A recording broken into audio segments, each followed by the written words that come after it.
Mexico में मंगलवार देर रात 7.1 की तीव्रता का भूकंप आया। न्यूज एजेंसीज के मुताबिक लगभग 250 लोगों की मौत हो गई है। एक स्कूल के भी गिरने से 21 बच्चों के दबकर मौत हो गई है।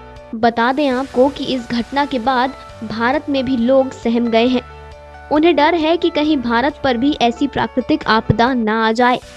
तो अब बता दें आप लोगों को कि ऐसा कुछ भी नहीं है, केवल मुंबई और कोंकण में भारी बारिश की चेतावनी है। इसके अलावा भूकंप की कोई खबर नहीं है।